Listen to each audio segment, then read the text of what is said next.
والحمد لله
যে আল্লাহ রাব্বুল ইজ্জত আমাকে আপনাকে ঈমানের হালতে ইসলামের সাথে রেখে দামি একদিন জুমার দিনে জুমার নামাজের উদ্দেশ্যে আল্লাহ পাক মসজিদ শান্তির স্থান জান্নাতের বাগানে আসা এবং বসার তৌফিক দান করেছেন। সেজন্য সকলে অন্তরের অন্তরস্থল থেকে সুমধুর কণ্ঠে এক আওয়াজে মহান মুনিবের দরবারে কালিমাতুশ শুকর আদায় করি আলহামদুলিল্লাহ।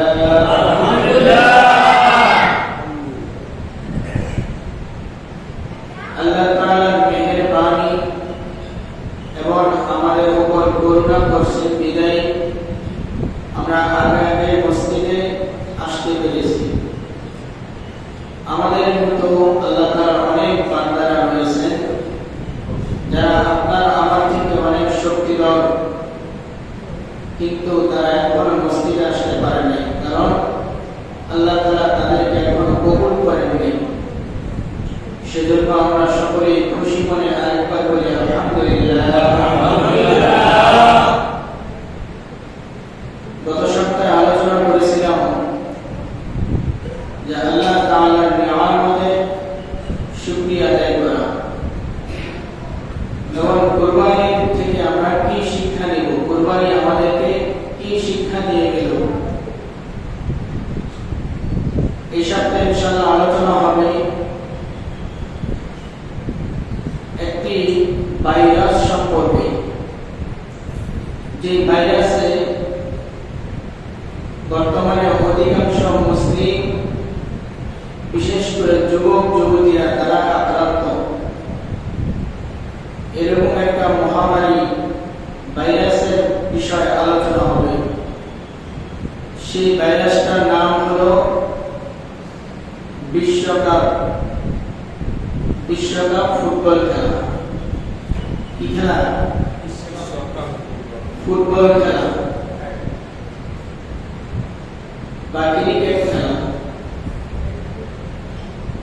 এটা এরকম একটা ভাইরাস যে ভাইরাসটা মূলত উৎপাদন হয় আর্জেন্টিনা ব্রাজিল ওই দেশে, কিন্তু আক্রান্ত হয়, পাগল হয়, মাতাল হয় আমাদের বাংলাদেশে। অথচ তারা জানেই না যে তাদের খেলাকে কেন্দ্র করে বাংলাদেশের মতো একটি মুসলিম রাষ্ট্রে অনেক মুসলমানরা হসপিটালে যায়। এটা তারা জানেই না যে তাদের খেলাকে কেন্দ্র করে অনেক মুসলমানরা তারা ঈমান হারায়।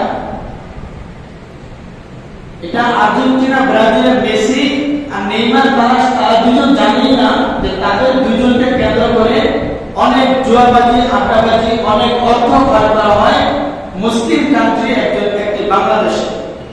ঠিক বলে তারা জানেই না এটা। তারা তো শুধু খেলে, এই খেলার মাধ্যমে তারা উপার্জন করে। তারা করতেই পারে, তারা মুসলিম না, তারা বেঈমান, তারা কাফের, তারা অমুসলিম। সুতরাং আমরা অমুসলিম, আমরা খেলা করি, আমাদের খেলাকে কেন্দ্র করে মুসলমানরা কেন তারা উন্মাদ হয়ে যাবে, তারা কেন পাগল হবে? আজকে প্রত্যেকটা বাংলার প্রত্যেকটা ঘরে ঘরে প্রত্যেকটা যুবক যুবতী উভয় তাদের শক্তি, তাদের অর্থ, তাদের মেধা, তাদের সময়, তাদের শক্তিকে তাদের খেলার পিছনে, তারা নিজেরা খেলে এটা না, বরং তাদেরকে সাপোর্ট করে, শুধু দেখে, চোখে দেখা, একটা নজর দেখা, এটার পিছনে তারা সময় বের করতেছে। কতটা বেকার, কতটা নির্লজ্জ মুসলমান! অথচ খেলা সম্পর্কে, খেলাধুলা নিজেরা করার মধ্যে অনেক শর্ত সাপেক্ষে খেলাধুলা। আমরা যে বর্তমানে যে খেলাধুলা আমরা করি মুসলিম কান্ট্রিতে, আমাদের এই মাঠেও যে সম্মানী হাই স্কুল মাঠে খেলাধুলা করে, এটাও তো না জায়েজ, এটাও হারাম।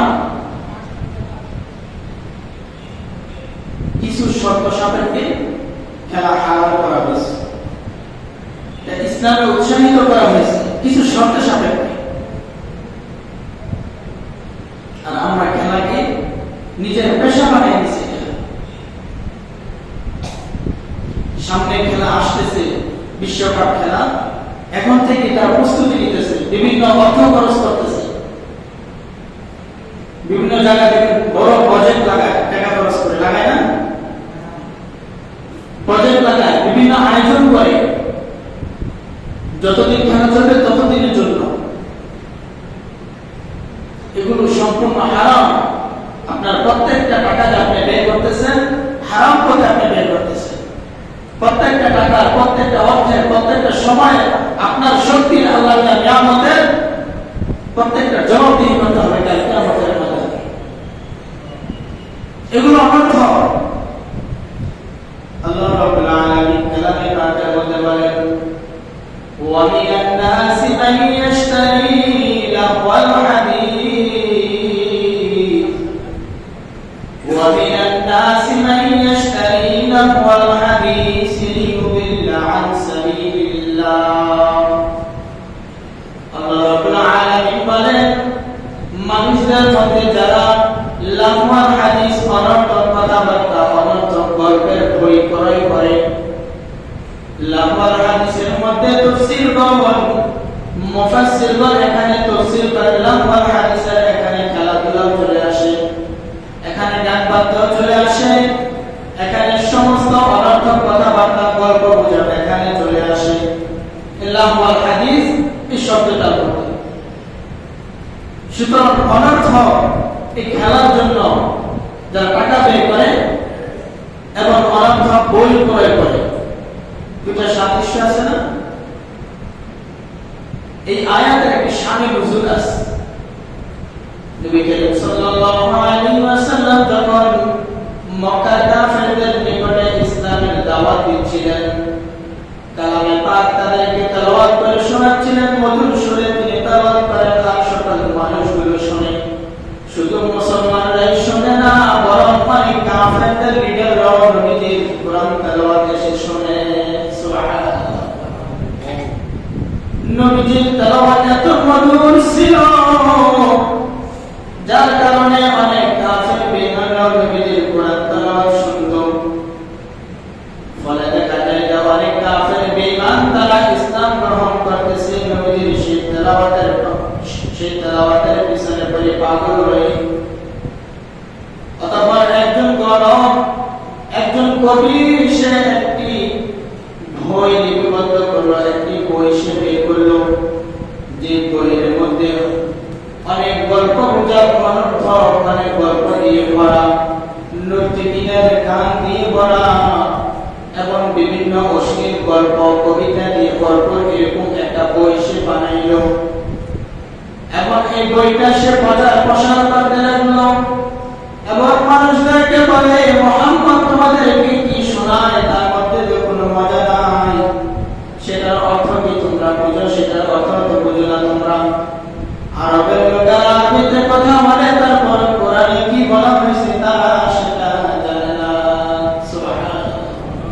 কোরআনের একটা মুজিজা, আরবিতে কথা বলতে পারবেন তাই বলে কোরআন শিখার অর্থ বলতে পারবেন এটা না।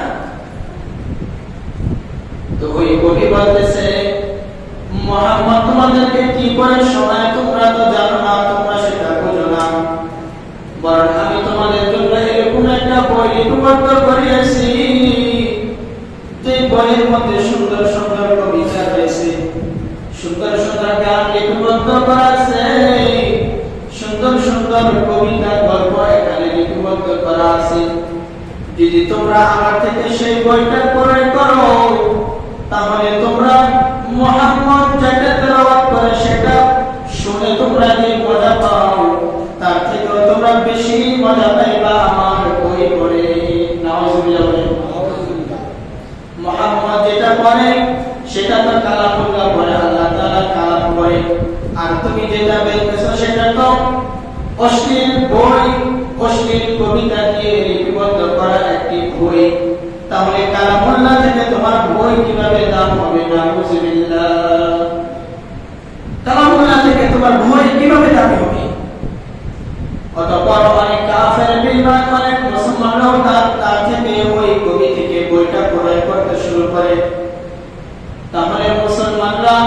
অনর্থক বই, অশ্লীল কবিতার বই তারা ক্রয় করতেছে, সেটি আল্লাহ রাব্বুল আলামিন বলতেছেন ওয়া মিনান নাসি মান ইয়াশতারি লাহওয়াল হাদিস লিয়ুদিল্লা আন সাবিলিল্লাহি বিগাইরি ইলম। তোমরা আল্লাহর পথ থেকে বিচ্যুত হওয়ার জন্য, আল্লাহর পথ থেকে সরে যাওয়ার জন্য তোমাদের জ্ঞানহীন, তোমাদের ইলম নাই, তোমরা জানো না এই বইয়ের মধ্যে কি আছে, তারপরে কেন তোমরা তার থেকে এই বইটা তোমরা ক্রয় করতেছো। সুতরাং তোমরা এই বইটা ক্রয় করিও না, বরঞ্চ তোমরা এই বই ক্রয় না করে মুহাম্মদ কি করে তোমরা সেটাই শুনতে থাকো। সুবহানাল্লাহ। মুহাম্মদ কি বলে সেটা শিখো, সেটা শোনো তোমরা। উলাইকা লাহুম আযাবুম মুহিন। সুতরাং তোমরা যারা তার থেকে এই অশ্লীল কবিতার বইটা পড়ে করবা, তোমাদের জন্য আল্লাহ রাব্বুল আলামিনের কঠিন শাস্তি অপেক্ষা করতেছে। নাউযুবিল্লাহ। এজন্য অশ্লীল কাজে, অশ্লীল বেহায়াপনার কাজে অর্থ খরচ করা, হারাম পথে অর্থ খরচ করা। তারা যে খেলাধুলা করে, আচ্ছা এখন বুঝলাম তারা হিন্দু, তাদের খেলা এখন দেখা যাবে না, তাহলে মুসলমান তারাও যে খেলাধুলা করে, তাদের প্যান্ট থাকে হাঁটুর উপরে। এই যুবক করে কথা বলেন, প্যান্ট কোথায় থাকে? হাঁটুর উপরে থাকে না? তাহলে সতর খোলা রাখতেছে, ফরজ তরক হইতেছে। যে খেলতেছে তারা গুনাহ হচ্ছে, যারা দেখতেছে তাদেরও গুনাহ হচ্ছে। তাহলে মুসলমানরা যদি খেলে তাদেরটাও হারাম। শরীয়ত মেনে খেলতে হবে। আপনি খেলা খেলবেন, শরীয়তে জায়েজ কতটুকু? শরীরের ব্যায়ামের জন্য এবং দুর্বলতা কাটার জন্য, এবং দিন থেকে যেন, আমল থেকে যেন গাফিল না হয়ে যায়, প্রত্যেকটা আমলের স্থানে যেন আমল করা হয়। নামাজের সময় নামাজ পড়া হবে, কোরআন তেলাওয়াতের সময় কোরআন তেলাওয়াত করা হবে, আযানের সময় আযানের জবাব দেওয়া হবে। এই সময়গুলোতে যখন আপনার আমল ঠিক থাকবে, তখন মনে করবেন আপনার খেলাধুলাটা জায়েজ হয়েছে। অন্যথায় আপনার খেলাও হারাম। বলে হুজুর শরীর চর্চার জন্য একটু খেলাধুলা করি, এভাবে তো না। নামাজ বাদ দিয়ে ফরজ তরক করে খেলাধুলা করা, এটা ইসলাম বৈধতা দেয়। এজন্য নিজে খেলা অথবা নিজে হারাম কাজ করা, হারাম কাজকে সমর্থন করা একই গুনাহ। নবী করিম সাল্লাল্লাহু আলাইহি ওয়াসাল্লাম হাদিসে পাকের মধ্যে বলেন, মান তাশাব্বাহা কওমুন ফাহুয়া মিনহুম। যে ব্যক্তি অন্য কোন কওমের, অন্য কোন জাতির সাদৃশ্যতা অবলম্বন করলো, তাদেরকে অনুসরণ করলো, কাফের বেঈমানরা বেঈমান, মেসি যেভাবে চুল কাটে মুসলমানরা সেভাবে চুল কাটে, মেসি নেইমার যেভাবে তারা জার্সি বানায় মুসলমানরা সেভাবে জার্সি বানায়, মেসি নেইমার যেরকম ভাবে প্যান্ট পরে মুসলমানের সন্তানও সেরকম ভাবে প্যান্ট পরে। মুসলমান যুবক শুনে রাখো, কালকে আমাদের ময়দানে তোমার হাসর নাসরটাও হবে সেই মেসি নেইমারের সাথে। নাউজুবিল্লাহ। তোমার হাসর নাসর সেই মেসির সাথে হবে, তোমার স্থান হবে হাসরের ময়দানে সেই নেইমারের সাথে জাহান্নামের তলদেশে। জাহান্নামের তলদেশে সে মেসির সাথে তোমার বাসস্থান হবে। আজকে তুমি তাদেরকে সমর্থন করতেছো, তাদের শান্তি অবলম্বন করতেছো। এটা আমরা বর্তমানে মুসলিম কান্ট্রিতে মুসলিম যুবকরা চুল কাটে, এটা কাদের সাদৃশ্য, কাদের মডেল? এটা ইহুদি খ্রিস্টানদের মডেল। এটা কোন মুসলিম, কোন মুসলমানের এটা মডেল হতে পারে না।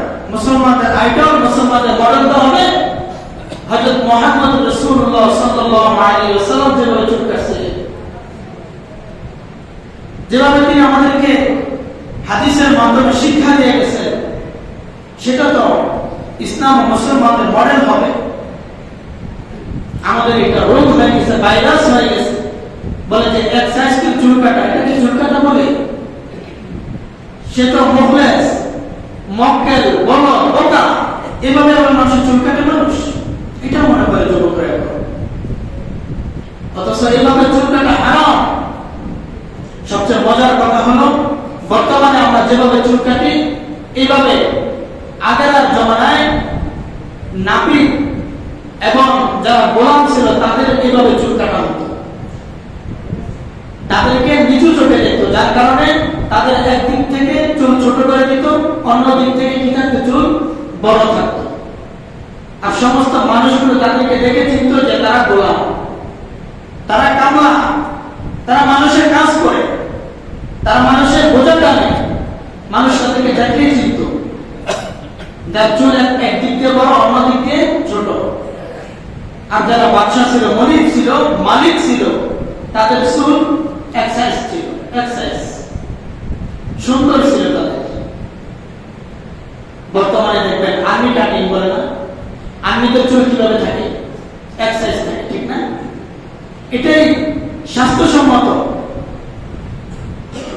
আর এটাই ইসলাম বলে এভাবেই চুল কাটা। তুমি যদি বাপরি নবীজির সুন্নাত এটা না রাখতে পারো, তোমার বেশি গরম লাগে, তাহলে অন্তত তুমি তোমার চুল এক্সারসাইজ করে কাটবা। ইহুদি খ্রিস্টান বিধর্মীদের কেন তোমরা কাঁচাবা? কেন তাদের আইডল তোমরা মানতে চাইবা? এটা তো তাদের কৃষ্টি কাজ।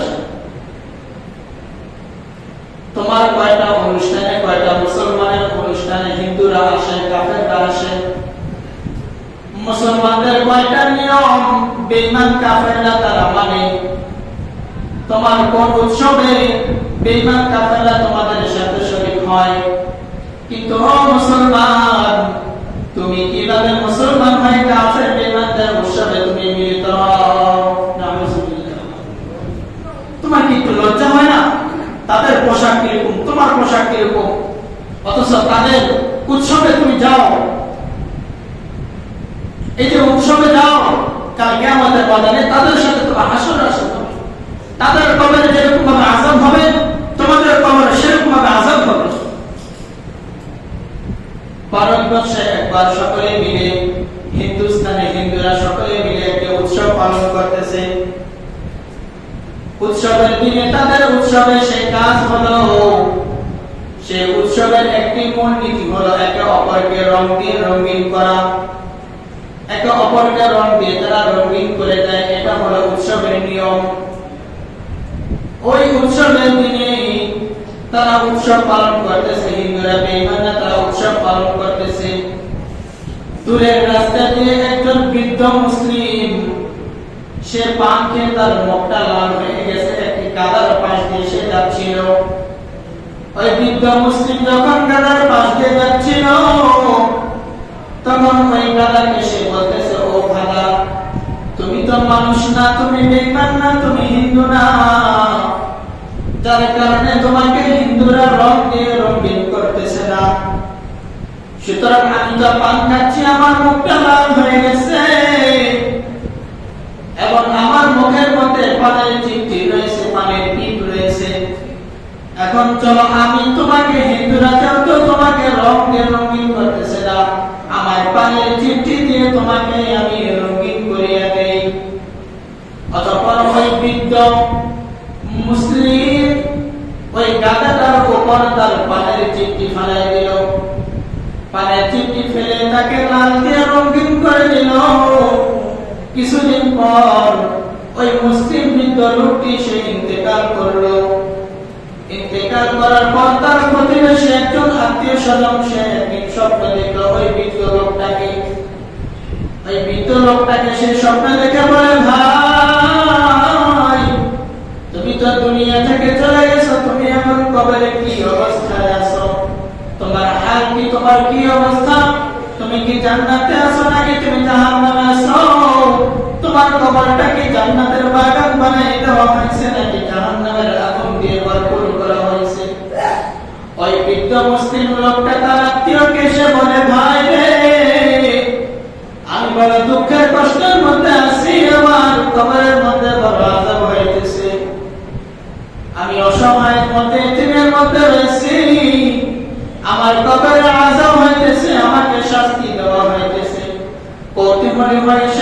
আত্মীয় স্বজন, সে আত্মীয় যে স্বপ্ন দেখতেছিল, সে ওই বৃদ্ধকে জিজ্ঞাসা করলে, কেন ভাই তোমার কোন গুনার কারণে তোমার কবরে আযাব হইতেছে? কারণ দুনিয়া থাকতে তুমি তো মুসলমান ছিলা, তোমার নেক আমল ভালো ছিল, তুমি মানুষের সাথে সৎ ব্যবহার করতা, তুমি কেন আযাব ভোগ করবা? তোমার কবরে কেন আযাব হবে?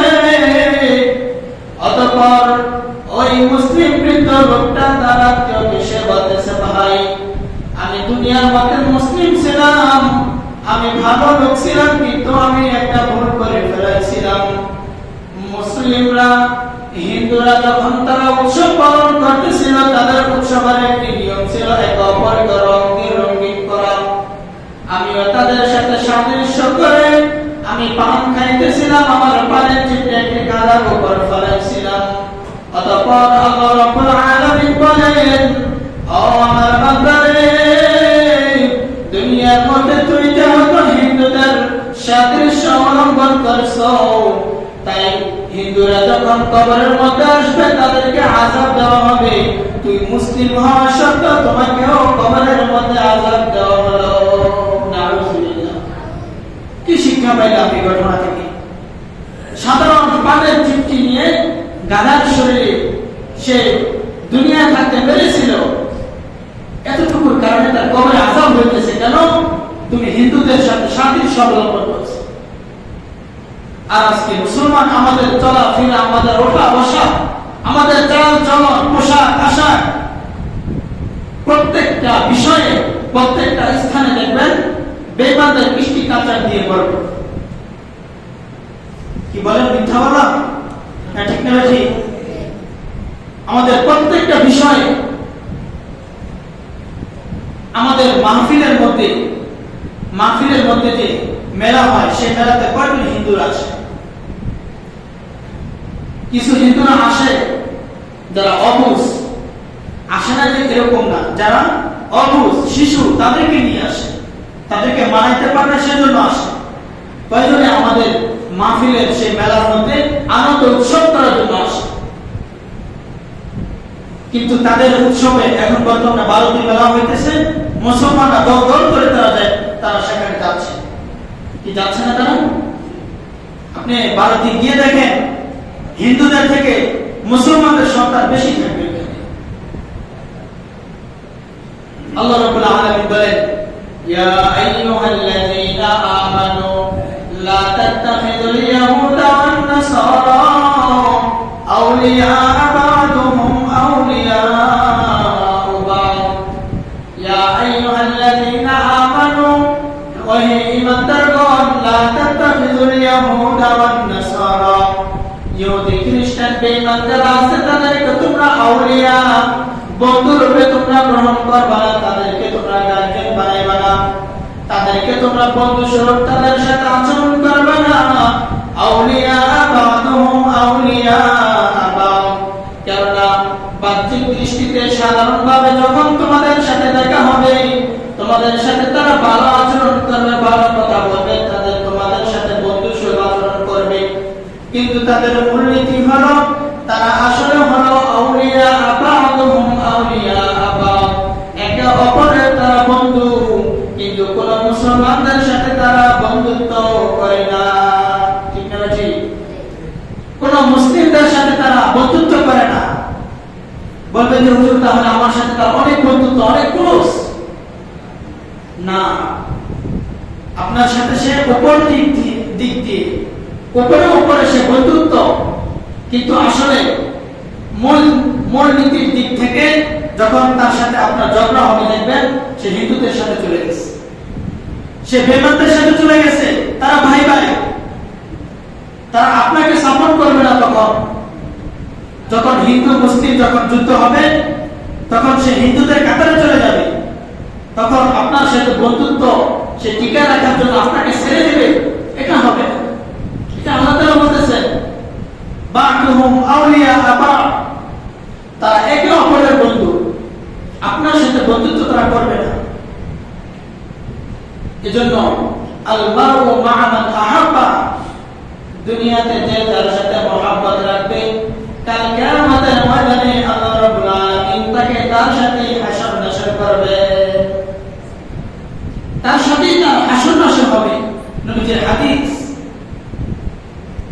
দেখবেন দুনিয়াতে যাকে আইডল মেনে আপনি চলতেছেন তার সাথেই আপনার কাল কিয়ামতের ময়দানে হাসর নাসর হইতেছে। আপনি তখন বলবেন আমি তো মুসলিম ছিলাম, কিন্তু না, আপনি তো নামে মুসলমান ছিলেন। এজন্য মুসলমান যুবক উদারত আহ্বান থাকবে, এই সমস্ত অনর্থ খেলার পিছনে শক্তিকে নিজের সময়কে ব্যয় করো না। প্রত্যেকটা শক্তির সময় জবাব দিতে হবে। নবী করিম সাল্লাল্লাহু আলাইহি ওয়াসাল্লাম হাদিসে পাকের মধ্যে বলেন, আল মুমিনুল কাওয়িয়্যু খায়রুন আহাব্বা ইলাল্লাহি, শক্তিধর মুমিন সে বড় উত্তম এবং আল্লাহ তাআলা বড় পছন্দনীয় বান্দা, মিনাল মুমিনিদ দাঈফ, ওই দুর্বল মুমিন থেকে, যে মুমিনের শক্তি নাই, যে মুমিন দুর্বল তার থেকে শক্তিধর মুমিন আল্লাহ তাআলার নিকটে বেশি প্রিয়। কেননা সে আল্লাহ তাআলার বেশি ইবাদত করতে পারবে, আল্লাহ তাআলার নিয়ামতের বেশি শুকরিয়া আদায় করতে পারবে। যুদ্ধের ময়দানে গেলে তার শক্তি দরকার হবে। সুতরাং ওই দুর্বল মুমিন থেকে শক্তিধর মুমিন আল্লাহ তাআলার নিকটে বেশি প্রিয়। সুবহানাল্লাহ। তাহলে যুবক, তোমার শক্তিকে আল্লাহ তাআলা পছন্দ করছে। যে শিশু তার শক্তি নাই, যে বৃদ্ধ হয়ে গেছে তারও শক্তি নাই, শক্তি আছে শুধু যুবকে। এজন্য আল্লাহ রাব্বুল আলামিন শক্তিধর মুমিন, শক্তিধর যুবককে পছন্দ করে, তার শক্তিকে আল্লাহ তাআলা প্রশংসা করেছে।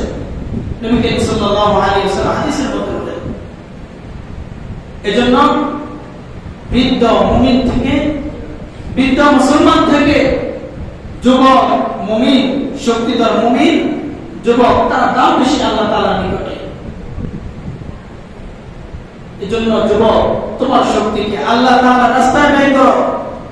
আল্লাহ তাআলার নিয়ামতের শুকরিয়া আদায়ের মধ্যে তোমার শক্তিকে ব্যয় করো। নবী করিম সাল্লাল্লাহু আলাইহি ওয়াসাল্লাম হাদিসের মধ্যে বলেন, ইযা মুদিহাল ফাসিক গযাবা রাব্বু, যখন তোমরা বেশি নেইমারে প্রশংসা করো তখন আল্লাহ তাআলা আরশ কেঁপে যায়। আল্লাহ তাআলা আরশ কাঁপতে থাকে, দুলতে থাকে। যখন আল্লাহ রাব্বুল আলামিন জিজ্ঞাসা করে, আরশ তুমি কাঁপো কেন, তুমি দুলো কেন? আল্লাহ, তোমার জমিনে যুবকরা তারা কাফের বেঈমানদের সমর্থন করতেছে, তাদের প্রশংসা করতেছে। নাউজুবিল্লাহ বলে, তাদের প্রশংসা করতেছে। অথচ যারা আপনার নাফরমানিতে লিপ্ত, আপনার সাথে নাফরমানি করে বেড়ায়, আপনার কোন ইবাদত করে না, আপনার উপর ঈমান আনে না, আপনার নবীকে মানে না, তাদের প্রশংসা করতেছে মুসলমান যুবকরা। ইযা মুদিহাল ফাসিকু, যখন কোন ফাসিক বেঈমান কাফের তাদের প্রশংসা করা হয়, ইযা মুদিহাল ফাসিকু গযাবা রাব্বু, যে জাতি প্রশংসা করা হয় জাতির উপর আল্লাহ রাব্বুল আলামিনের লানত নেমে আসে। নাউজুবিল্লাহ। যে জাতি, যে রাষ্ট্র, যে ব্যক্তি, যে মুসলমান কোন ফাসিক, কোন বেঈমান, কোন কাফেরের প্রশংসা করে, তার উপর আল্লাহ তাআলা গজব, শুধু গজব না, তার উপর গজব আনার জন্য আল্লাহ তাআলা আরশ কাঁপতে থাকে। যে আল্লাহ তাআলা আরশ না কাঁপতো তাহলে বিষয়টা ছোট বোঝা যাইত।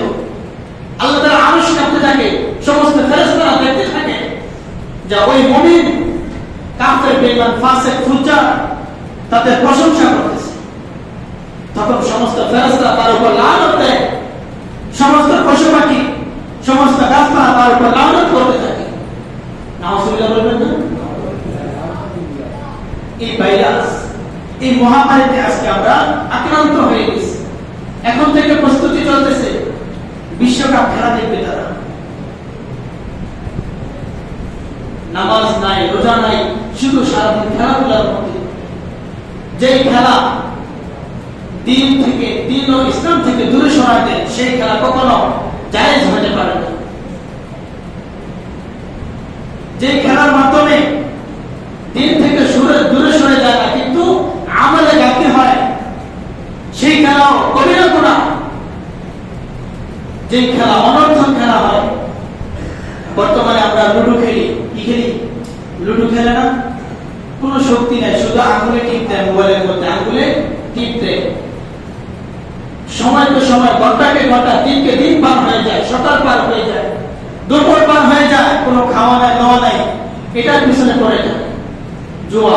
কারণ একটা গেম শেষ হলে সে টাকা পাবে। এগুলো জুয়া, অনর্থক খেলা। এই সমস্ত খেলা ইসলাম সমর্থন করে না। ইসলাম এতটুকু খেলা সমর্থন করে শরীরে ব্যায়ামের জন্য, আপনার দুর্বলতা কাটার জন্য। অনেক দীর্ঘ সময় ধরে ইবাদত বন্দেগী করতে করতে এখন শরীরটা ক্লান্ত হয়ে গেছে, এখন ক্লান্ত দূর করার জন্য একটু বিশ্রাম বা একটু খেলাধুলা করা এতটুকু জায়েজ। তবে আমল ঠিক থাকতে হবে, হারাম পথে যাওয়া যাবে না। যুবকরা, তোমরা ফুটবল খেলো, ক্রিকেট খেলো, আমাদের বাধা নাই, কিন্তু কেন তোমরা শর্ট প্যান্ট করো? খেলো, ফুল প্যান্ট পরলে কি তোমাদের অসুবিধা হয় খেলার মধ্যে? বলে হুজুর, যদি প্যান্ট পরি খেলার মধ্যে একটু ভালো লাগে, সুন্দর করে খেলা যায়, জোর দেওয়া যায়। ফুল প্যান্ট পরলে তো দেওয়া যায়, ফুল প্যান্ট পরা তো ইসলামে নিষিদ্ধ না। কেন? তুমি নিজেও গুনাহ করতেছো, হারাম কাজ করতেছো। যারা তোমার খেলা দেখতেছে, পুরা মাঠ ভরপুর মানুষ, দর্শক যারা দেখতেছে তোমার খেলা, তোমার খেলা তো দেখে না, তোমার হারাম কাজকে দেখতেছে, নিজেরও হারাম কাজ করতেছে, তোমরাও হারাম কাজ করো, তারাও হারাম কাজ করতেছে। নাউযুবিল্লাহ। এজন্য পুরা জাতি নষ্ট হয়ে গেছে খেলাধুলার পিছনে পড়ে। গম খাওয়া, খেলাধুলা। অনেকে বলে খেলাধুলা ছাড়তে পারি না, ছাড়তে পারবো না। কেন? তুমি মানুষ না, তুমি যুবক না, তোমার মধ্যে শক্তি নাই, তোমার মধ্যে কি সেই জ্ঞান নাই? সমস্ত কিছুই আছে, শুধু চেষ্টা দরকার, মন মানসিকতা দরকার। এজন্য যুবকদের প্রতি উদারত আহ্বান থাকবে, তোমাদের দ্বারাই সমাজ ঠিক হবে, তোমাদের দ্বারাই সমাজ নষ্ট হবে। এজন্য যুবকরা যখন ঠিক হয়ে যাবে, তখন ওই সমাজটা ঠিক হয়ে যাবে। আল্লাহ রাব্বুল আলামিন আমাদের সকলকে এবং বিশেষ করে যুবকদেরকে বুঝার এবং আমল করার তৌফিক দান করেন। সকলে বলেন আমিন। এই সমস্ত ভাইরাস থেকে, এই সমস্ত রোগ থেকে আমাদের মুসলিম কান্ট্রি, মুসলিম যুবক যুবতীকে আল্লাহ রাব্বুল আলামিন তাদেরকে দূরে সরায় রাখুক। আল্লাহ তাআলা তাদেরকে দ্বীনের সহি